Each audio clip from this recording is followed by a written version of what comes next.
சாய்ராம். இந்த பதிவு மிக மிக முக்கியமான ஒரு பதிவு.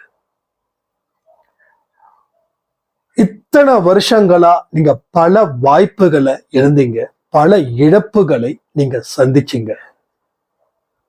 ஆனா இன்று தியானத்தில் இருக்கும் பொழுது அவர் என்கிட்ட சொன்ன வார்த்தைகள், அவர் உங்களை நினைச்சு ஆனந்த நிலையில, பரவச நிலையில இருக்கிறார். ஒரு நாட்டியத்தை நான் பார்த்தேன். ஏன் தெரியுமா? அவருடைய பிள்ளைகளுக்கு அவர் இனி நிறைய நன்மைகளை செய்ய போகிறார், நிறைய வெற்றிகளை கொடுக்க போகிறார், நிறைய வாய்ப்புகளை கொடுக்க போகிறார். நீங்க அழுத காலம் முடிந்தது, மகிழ்ச்சியான காலம் தொடங்குது. என் பிள்ளைகள் அந்த 48 நாள் பயிற்சியில முழு மனதுடன் கலந்து ஒரு சிறப்பான எதிர்காலத்தை உருவாக்க போகிறார்கள். அதற்கு நான் உறுதுணையாக இருக்க வேண்டும் என்பது அவருடைய எதிர்பார்ப்பு. அந்த எதிர்பார்ப்பை நாம நிறைவு செய்ய போறோமா, இல்லை அவரை ஏமாற்ற போறோமா? ஒன்னே ஒண்ணு, பெரிய வாய்ப்பு. நீங்க செய்த புண்ணியம், இந்த மாயுத்த பயிற்சி நாளைக்கு நடக்க போகுது. இத தக்க வச்சுக்கிறதும் தக்க வச்சுக்காம அலட்சியப்படுத்துறதும் உங்க கையில இருக்கு. இந்த பயிற்சி முடிகிற வரைக்கும் 2 ஆடியோவை நீங்க கேட்கணும். நான் வற்புறுத்தல, கேட்டாதான் எல்லா நல்ல காரியங்களும் நடக்கும். ஏன்னா மறுபடியும் அடுத்த வருஷம்தான் இந்த 48 நாள் பயிற்சி. தொடர்ந்து நல்ல மனநிலையில இந்த முழு பதிவையும் கேளுங்கள். சின்ன பிரார்த்தனை பண்ணிடலாமா? என் அன்பு சாயப்பாவிற்கு நன்றி. இவ்வளவு தடவை நீ சொல்லியும் நாங்க இந்த பதிவை கேட்கலன்னா எங்களை யாராலையும் காப்பாற்ற முடியாது என்பதை நாங்கள் தெரிந்து கொண்டு உன்னுடைய சொல்லுக்கு கட்டுப்பட்டு இழந்ததை நாங்கள் பெறுவோம். இழப்பதற்கு ஒன்றும் இல்லை என்ற நிலையில் நாங்கள் இன்று கையேந்தி உன்னிடம் பிச்சை கேட்கிறோம். எங்கள் கைகளை நிரப்புங்கள். எங்கள் வாழ்க்கையில் நல்ல தொடக்கத்தை நீர் நாளைக்கு ஏற்படுத்த போகிறீர்கள் என்பதை நான் முழு மனதுடன், முழு நம்பிக்கையுடன் ஏற்றுக்கொள்கிறேன். நீரே எங்கள் வாழ்க்கையை வழிநடத்தும் தெய்வமாக இருக்கிறீர். உங்கள் சொல்லுக்கு கட்டுப்பட்டவர்கள் நாங்களே. எங்கள் வாழ்க்கையில் இருக்கக்கூடிய வறுமைகளை தீர்த்து வையுங்கள். எனது அன்பேசாய் குடும்பத்தில் இருக்கக்கூடிய ஒவ்வொரு சொந்தங்களுடைய மனதிலும் சந்தோஷத்தையும் வெற்றியையும் குவிக்க வையுங்கள். நீர் நினைத்தால், உன் மனது இறங்கினால் நாங்கள் மாளிகையில் இருப்போம் சாயிப்பா. மனது வையுங்கள். உங்களுடைய குழந்தைகளாக நாங்கள் உங்களிடம் கெஞ்சி கேட்பதெல்லாம் ஒன்றே ஒன்றுதான், எங்களை நல்ல முறையில் வாழ வையுங்கள். இந்த அற்புதமான பதிவை நான் முழு மனதுடன் கேட்க வேண்டும். எந்த இடைஞ்சலும் எந்த கஷ்டங்களும் இல்லாமல் நாங்கள் முழு மனதுடன் கேட்டு உனது அருளை பெறுவதற்கு எங்களை வாழ்த்துங்கள், எங்களை ஆசீர்வாதம் செய்யுங்கள். நீர் அப்படியே செய்வதற்காக நன்றி. எங்களை சுத்தப்படுத்தி கொண்டு இருப்பதற்காக நன்றி. இந்த பதிவை பார்க்க வைப்பதற்காக நன்றி, நன்றி, நன்றி. ஒரு அருமையான தேடுதலுக்கும் ஒரு அற்புதமான வாழ்க்கைக்கும் சொந்தக்காரராய் இருக்கிற உங்களுக்கு இந்த அற்புதமான பதிவு ஆரம்பிக்கலாமா? சாய்ராம். என் உயிரின் உயிரானவர்களே, நாளைக்கு 48 நாட்களுக்கு உண்டான மாயுத பயிற்சி, மாயுத யுத்தம் நாளைக்கு காலையில 4 மணியில இருந்து அடுத்த வாரம் 48 8 நாட்களுக்கு நடக்கப் போகிறது. சாயப்பா உங்களை மிஸ் பண்ணக்கூடாது அப்படின்னு நினைக்கிறாரு. இன்னைக்கு காலையில் கொடுக்குற ஆடியோ நான் கொடுக்கல, மறு ஒளிபரப்பு தான் போட்டோம். இன்னைக்கு நான் ஒரு மெடிடேஷனில் இருந்த கிட்டத்தட்ட 1 hour. அந்த 1 hourல நிறைய விஷயங்கள் சாயப்பா என்னுடைய மனதில் நிறைய ஒரு அழுத்தத்தையும் ஒரு புரிதலையும் கொடுக்கிறாரு. இந்த அன்பே சாய் குடும்பம் நானா உருவாக்கப்பட்டது. அவர் சொல்றாரு, இது நானா உருவாக்கப்பட்டது. இங்க எல்லோரும் ஒற்றுமையாக ஈகோயிசத்தை தூக்கி எறிஞ்சு ஒருத்தவங்களுக்கு ஒருத்தவங்க மேல ஒற்றுமையா நீங்க இருக்கணும். பொறாமைப்படக்கூடாது, அலட்சியம் காட்டக்கூடாது. என்னுடைய ஆலோசனைகளை இந்த பதிவின் மூலமாக தான் நான் வழங்கி கொண்டு இருக்கிறேன். அதை நீ அவங்க கிட்ட புரியவை. யாருக்கிட்ட? உங்ககிட்ட. என்ன நம்பினவங்களை நான் என்னைக்கும் கைவிட மாட்டேன். எல்லாரையும் கொஞ்சம் பொறுமையா இருக்க சொல்லு. எல்லோருக்குமே விதைச்ச உடனே அறுவடை பண்றது போல நினைக்கிறாங்க. அது இல்லை. அறுவடைக்குன்னு ஒரு காலம் இருக்கும். அந்த காலம் வரைக்கும் அவர்களை பொறுத்திருக்க சொல்லு. ஸோ பொறுமையும் நம்பிக்கையும் ஒன்றுதான் அவங்களுடைய அடையாளம் என்பதை நீ தெரியப்படுத்து. இந்த 48 days ரொம்ப எக்ஸ்பெஷலி எல்லோருடைய வாழ்க்கையிலையும் மாற்றப் போகுது. அதனால் அதிகாலையில் எழுந்திருச்சு என்னை வணங்க சொல்லு. அந்த பயிற்சியை நல்ல முறையில் ஆரம்பிக்க சொல்லு. யாரையும் மனம் தளராமல் இருக்க சொல்லு. இது மாதிரி 1 மணி நேரம், நான் நினச்ச 10 நிமிஷத்தில் தான் நம்ம உட்காருவோம். ஆனால் அது எங்கேயோ போகுது, எங்கேயோ கூட்டிகிட்டு போகிறாரு. கிட்டத்தட்ட 1 hour, 1.5 மணி நேரத்துக்கு மேலே ஆயிடுச்சு. அதுக்கப்புறம் என்னால் ஆடியோ கொடுக்க முடியல. ஒரு விதமான ஒரு ஹாப்பி, ஒரு பொறுப்பு எல்லாமே சேர்ந்து வந்தது போல் அங்கே நடந்துச்சு. அதனால தான் சொல்கிறேன், தயவு செய்து இந்த 48 நாட்களை நீங்கள் தவற விட்டுட்டீங்கன்னா மீண்டும் ஒரு 48 நாள் பயிற்சி இந்த வருஷம் இல்லை, அடுத்த வருஷம்தான். இங்கே 200க்கு மேற்பட்ட சாய்ராமுக்கு வெற்றி இப்போவே நான் எழுதி கொடுக்குறேன். அதில் யாரெல்லாம் தொடர்ந்து அன்பே சாய் பார்க்குறாங்களோ, அன்பே சாய் பதிவில் இருக்கிறத அப்படியே நடத்துகிறாங்களோ, அவங்களுக்கு மிகப்பெரிய சந்தோஷமான ஒரு செய்தி இந்த 48 நாட்கள் முடிவதற்குள் வந்து சேரும். அதை என்னைக்கும் மனசில் வச்சுக்கோங்க. ஸோ காலத்தை நிறைய தவறவிட்டோம். தவறவிட்ட காலத்தை எல்லாம் இந்த 48 நாட்களில் பிடிக்க முடியும். நீங்கள் தவறவிட்ட நாட்களில் எத்தனை வாய்ப்புகள் இருந்தீங்க தெரியுமா? எவ்வளவு அற்புதங்கள் நடந்திருக்க வேண்டிய நிகழ்வுகள் உங்கள் வாழ்க்கையில் இருந்தது. அதை எல்லாவற்றையும் நீங்கள் தவற விட்டீங்க தெரியுமா? எதெல்லாம் தவற விட்டீங்களோ, எதெல்லாம் தவற விட்டதா நீங்கள் நினைச்சிங்களோ, உண்மையாக எதையெல்லாம் தவற விட்டீங்களோ அது எல்லாமே உங்கள் வாழ்க்கையில் இந்த 48 daysல அது நடக்கும், நடந்தே தீரும். அன்பே சாய் அப்படின்றது ஒரு விளையாட்டு செய்திகளை ஒளிபரப்புறது இல்லை. உங்கள் மனசில் ஆழமான கருத்துக்களை விதைக்கிறது.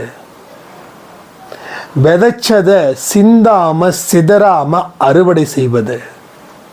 அறுவடை செய்யக்கூடிய லாபத்தை நீங்கள் அனுபவிப்பது. இதுதான் அன்பே சாயில நாம விதைக்கக்கூடிய விதைகள். அது கருத்துக்களாக மாறி இந்த ஜென்மத்தில் மட்டும் இல்லை, வரக்கூடிய எல்லா ஜென்மத்திலையும் உங்கள் வாழ்க்கையில் நல்லது செய்ய போகிறது.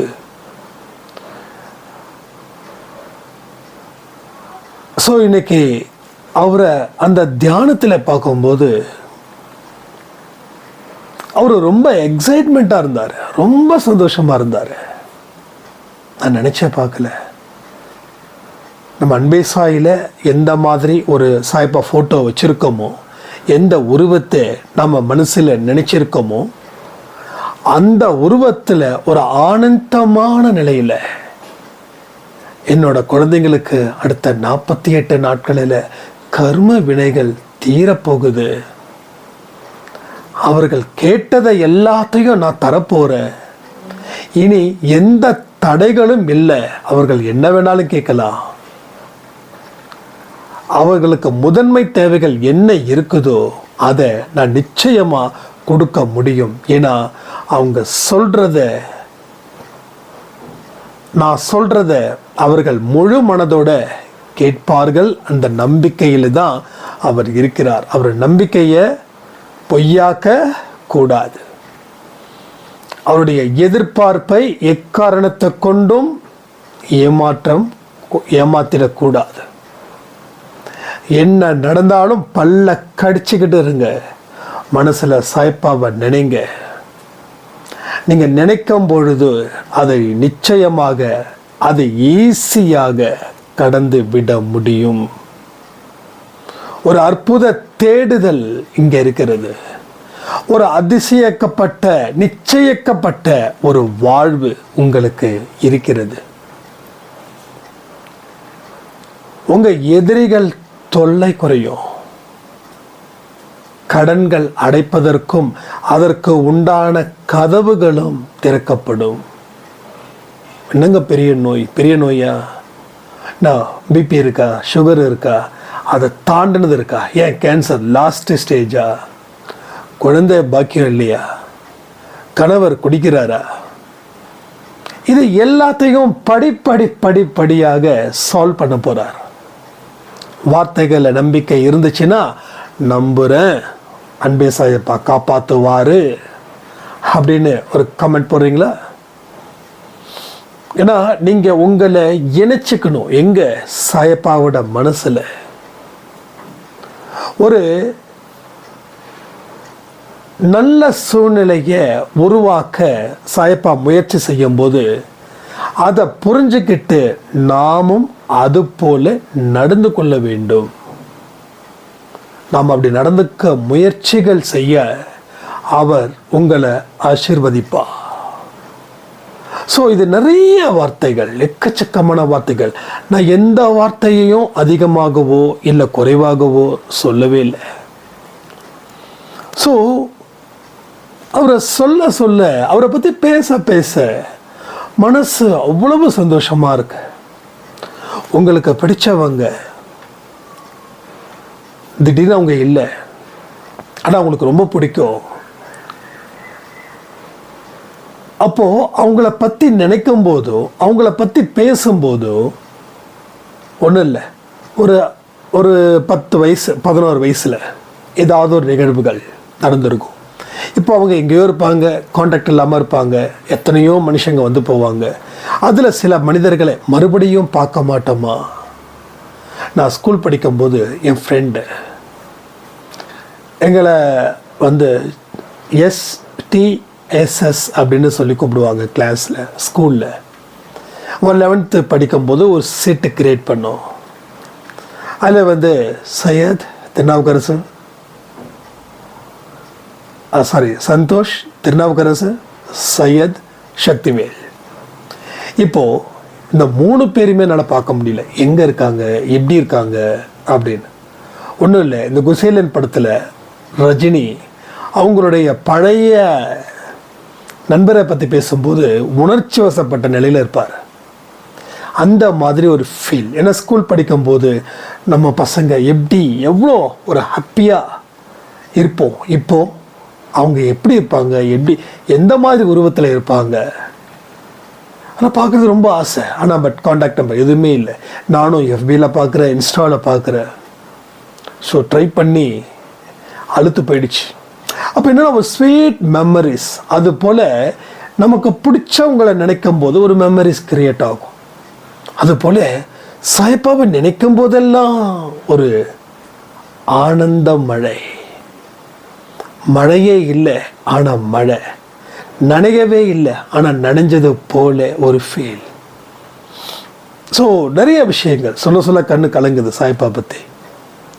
ஸோ நாம் அவரை எவ்வளவுக்கு எவ்வளோ விரும்புகிறோமோ அவரும் அவ்வளவுக்கு அவ்வளோ விரும்புகிறார். மயில் வாகனம் தெரியும்ல, நம்ம வீட்டில் அந்த மயில் தோகை விரிச்சாடும்.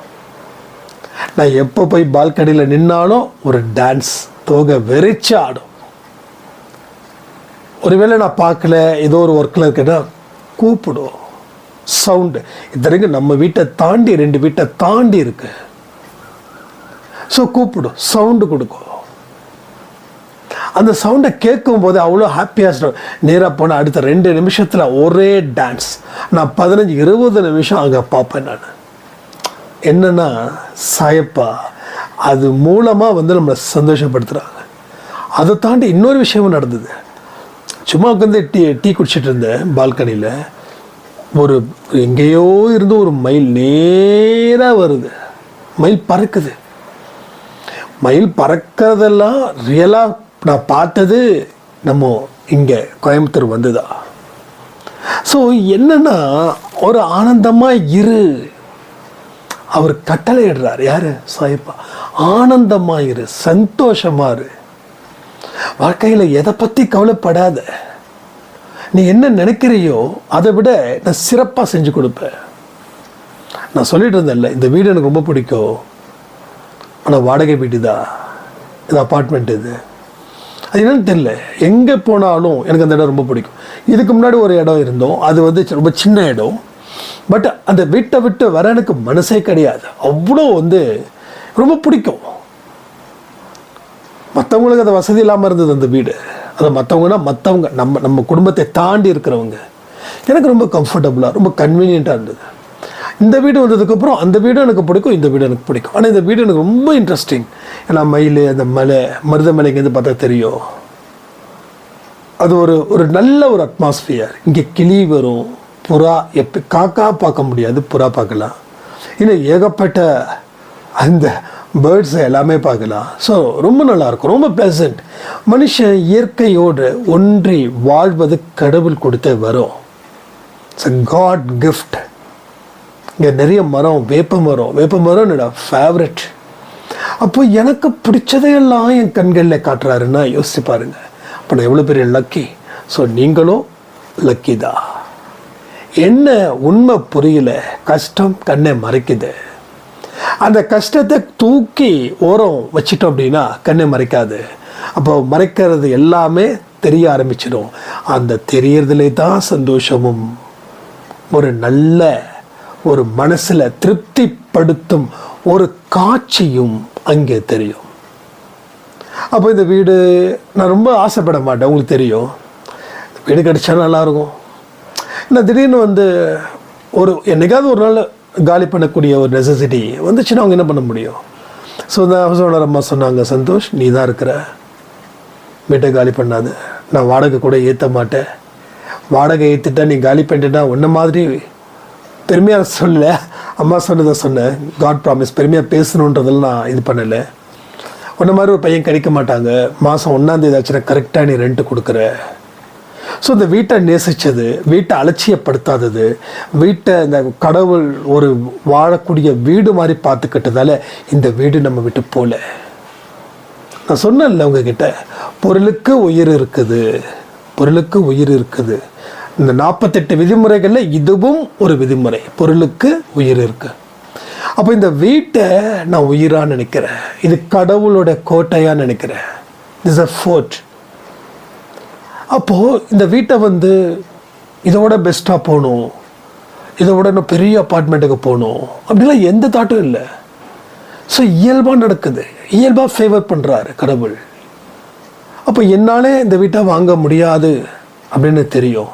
அப்போது சேல் பண்ண போகிறோம், சந்தோஷ் என்ன பண்ணுறதுன்னு தெரியல அப்படின்னு சொல்லும்போது எப்படி இருக்கும்?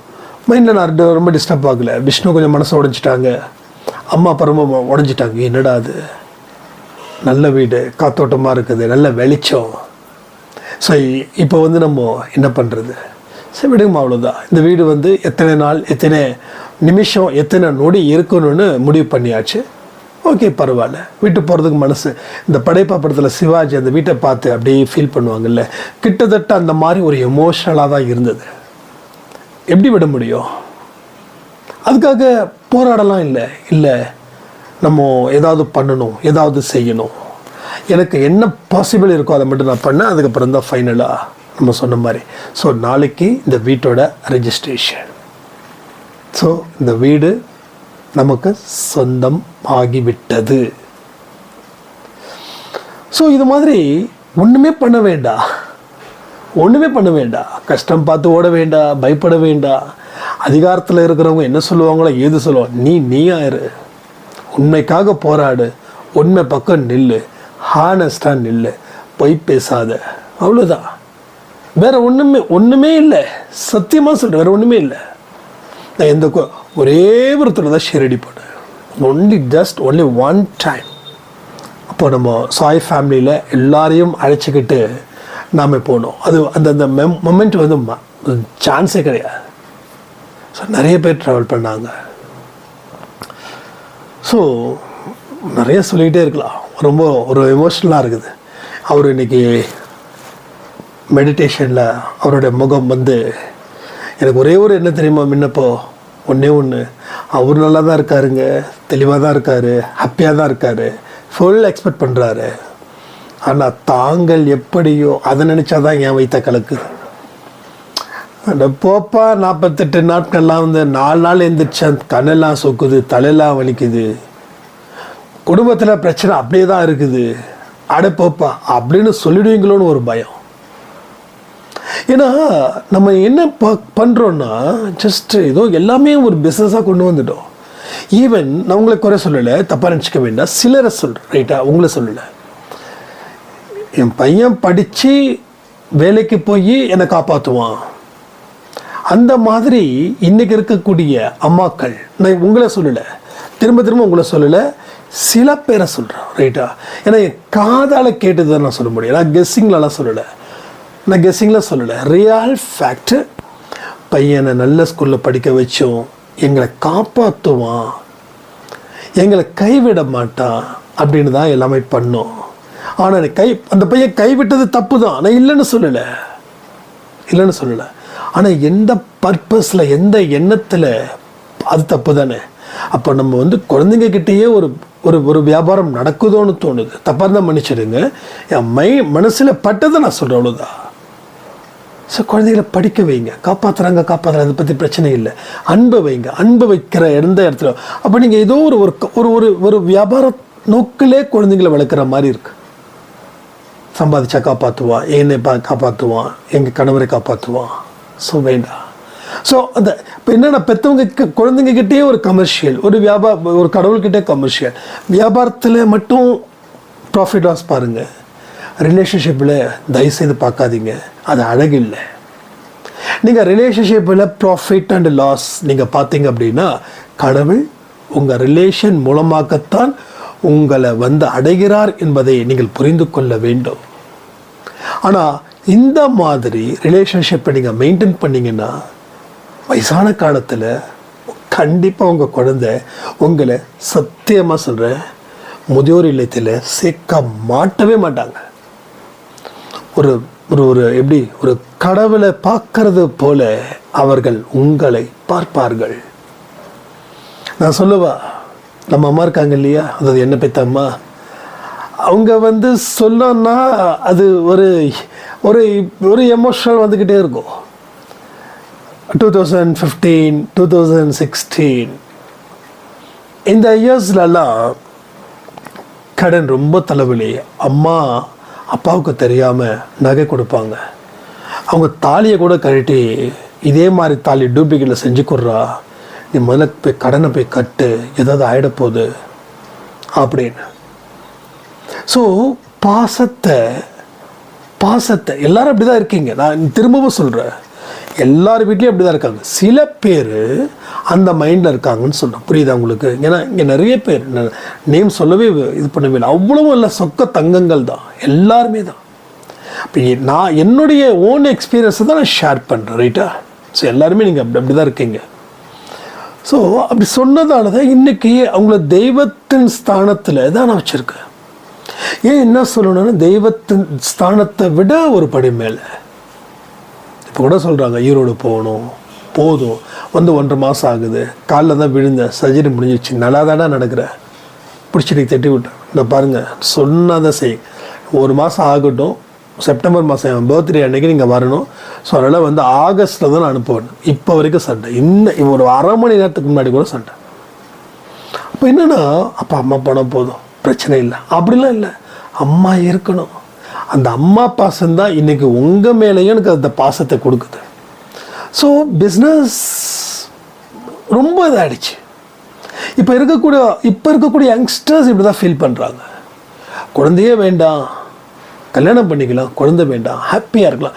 இது ரியலாக இப்போது ஏதோ வந்து விஷ்ணு தான் சொன்னாங்க, ஒரு பெங்களூரில் ஒரு கல்ச்சர் இருக்குது, மேரேஜ் பண்ணிக்கலாம், சம்பாதிக்கலாம், செலவு தான் பண்ணணும், சேர்த்து வைக்கக்கூடாது, குழந்தை கண்டிப்பாக இருக்கக்கூடாது.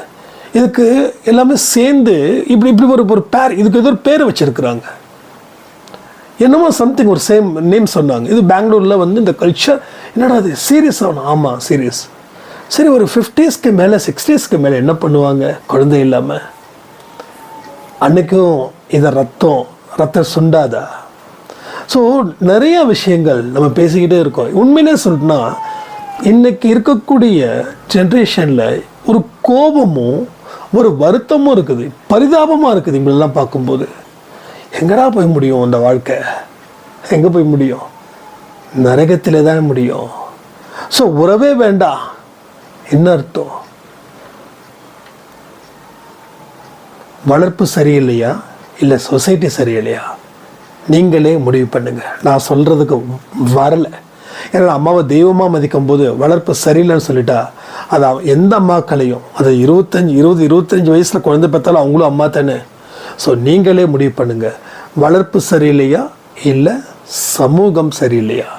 இனிமேல் ஒரு கேள்வியோடு நம்ம முடிக்கலாம். அப்பப்போ நான் மறந்துடுவேன், ஆனால் ரெடியை பண்ணிக்கலாம். ஸோ நீங்களே சொல்லுங்கள், இன்றைக்கி குழந்தைங்கள பெற்றோர்கள் அன்பாக ஒழுக்கத்தோடு எந்த சுயநலமும் இல்லாமல் வளர்க்கிறார்களா இல்லையா என்பதை நீங்கள் இந்த பதிவு முடிஞ்சதுக்கப்புறம் தெரியப்படுத்துங்கள். ஒரு சின்ன பிரார்த்தனை பண்ணிடலாமா? என் அன்பு சாயப்பாவிற்கு நன்றி. இந்த பதிவின் மூலமாக ஒரு தாக்கத்தை நீங்கள் ஏற்படுத்தியிருக்கிறீர்கள். 1 மணி நேரத்தில் தியானத்தில் விழுந்து எங்களுக்கு சொல்ல வேண்டிய செய்திகளை இந்த சந்தோஷ் மூலமாக சொல்லி எங்களை ஒரு விழிப்புணர்வை ஏற்படுத்தியதற்காக நன்றி. வாழ்க்கையில் நாங்கள் இதுவரை ஒரு சந்தோஷமாக நிம்மதியாக நீண்ட நாட்களாக இருந்தது இல்லை. இந்த 48 நாட்களின் பயிற்சி நாளை ஆரம்பமாகிறது. ஸோ அந்த பயிற்சியில் நாங்கள் சிறப்பாக கலந்து கொள்ள நீர் எங்களை ஆசீர்வதிக்க வேண்டும். எல்லாமே உனது அனுமதியோடு தான் நடக்கிறது என்பதை நான் அறிவேன். அனுமதியை கொடுங்கள். அனுமதியை கொடுப்பதற்கு உண்டான அறிகுறியை ஏற்படுத்துங்கள். இத்தனை நாள் விட்டது அத்தனையும் நான் பெற வேண்டும் என்பதற்காக இந்த 48 நாள் பயிற்சியில் கலந்து கொள்ளவில்லை. உங்களுக்கும் எனக்கும் இருக்கக்கூடிய அன்பு இன்னும் நெருக்கத்தில் வருகிறது. உன்னுடைய குழந்தையாகவே இந்த 48 நாட்களும் நான் இருப்பதற்கு பெருமைப்படுகிறேன், சந்தோஷப்படுகிறேன். ஒரு புதிய புத்துணர்ச்சி எனக்கு ஏற்படுகிறது. தெய்வமே, இந்த 48 நாட்கள் வரைக்கும் எந்த கர்ம வினையும் எந்த மாய சக்தியும் என்னுடன் வராமல் தடுத்து நிறுத்தி எனக்காக போராடுங்கள் தகப்பனே. இந்த நாளையும் வரக்கூடிய நாட்களையும் மறக்கவே மாட்டோம். அவ்வளவு சந்தோஷமாக நாங்கள் இருக்கிறோம். எல்லாம் உன்னுடைய சித்தம், உன்னுடைய அருளினால்தான் எல்லாமே நடக்கிறது என்பதை நான் அறிவேன். வாழ்க்கையில் வெளிச்சத்திற்கு நான் வர வேண்டும். வந்து உன்னுடைய நாமத்தினால் நான் வெற்றி அடைந்தேன் என்பதை உலகம் முழுவதும் சொல்ல வேண்டும். நீர் ஆசீர்வாதம் பண்ணுங்கள். நன்றி, நன்றி, நன்றி. ஸோ நல்ல ஒரு பிரார்த்தனை, அழகான ஒரு பிரார்த்தனை, அற்புதமான ஒரு பிரார்த்தனை. நல்லா இருப்போம், சந்தோஷமாக இருப்போம், அன்பே சாய் குடும்பத்தை தாங்குவோன்னு சொல்லி இந்த வெற்றி பதிவை நான் முடிக்கிறேன். ஜெய் சாய்ராம்.